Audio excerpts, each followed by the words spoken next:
6 million people per year, 13,680 per day, 570 per hour, 10 people per minute. One person every 6.5 seconds dies from a tobacco-related interest.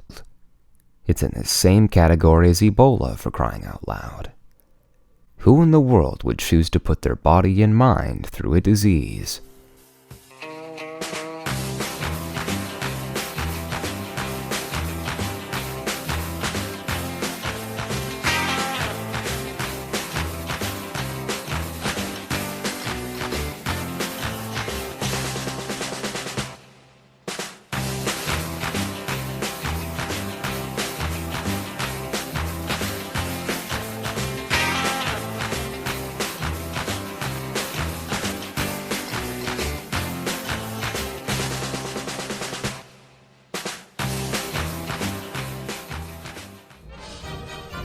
It was the 1950s, a time when actresses like Lucille Ball, Clark Gable, Joan Crawford, John Wayne, Bette Davis, Marilyn Monroe, and Audrey Hepburn were all holding that little cigarette between their middle and index finger. Everybody wanted to be like the stars. Before you knew it, people in your own friend groups at school were starting to experiment with tobacco. I remember the day well. It was my senior year of high school. I was 18 at the time, and my friend Adriana pressured me to try it. So I did. Every day, nearly 4,000 teens in the US take their first cigarette, and 1,000 start smoking on a daily basis. 11.4 high school students are regular smokers by the time they leave high school. It was so addictive. I couldn't just have one. I started to not just want it, but I needed it. Like my body couldn't function without it. I remember some days I would smoke up to 2 packs. 15 billion cigarettes are smoked worldwide every day.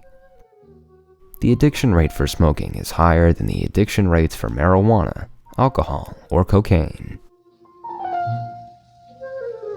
I noticed I was also running out of money. At the time, a pack of cigarettes was about 25 cents. Although this doesn't seem like a lot now, it was pricey back then. When I ran out of money, I would ask my parents for some. If they asked why, I would usually say it was for lunch. I noticed that when I was smoking, I never really felt hungry after. It kind of curbed my appetite. I lost some weight over time.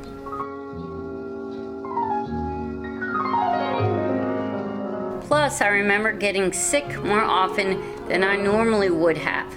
My immune system wasn't up to par. Immediate side effects include bad breath, irritated eyes and throat, and increased heartbeat and blood pressure.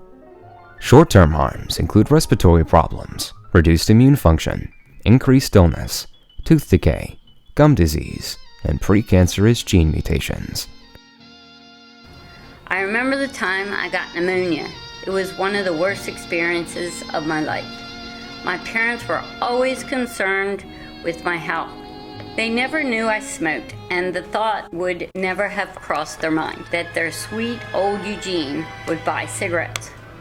On top of the fact that my body needed tobacco, all of my friends were doing it, and it would be uncool if I stopped. I was invited to many popular parties when I started smoking. At these parties, not only did kids smoke, but alcohol was present.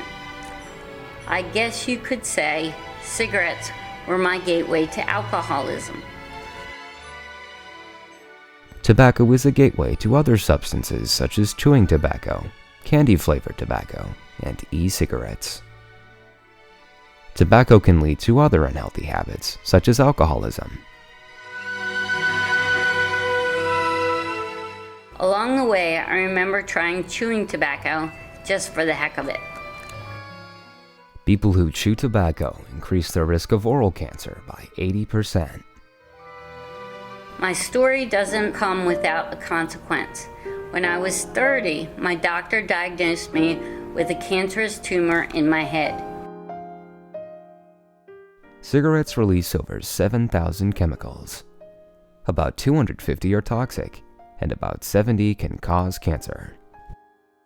They told me that my chances of surviving the surgery were slim. I shouldn't even be here telling my story today. Luckily, I survived and was able to continue to be there for my 2 young sons, husband, and grandchildren.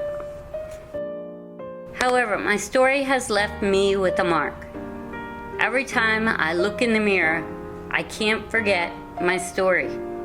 My name is Eugene Giannopoulos, and I am a victim of tobacco. My message to you: stop before it's too late.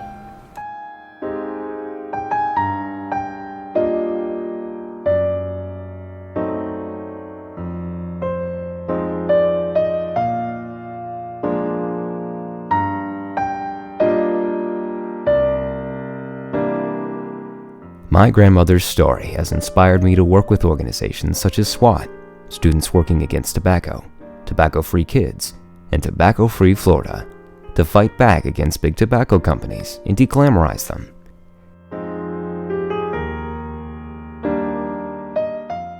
We can be known as the generation that stood up against big tobacco companies.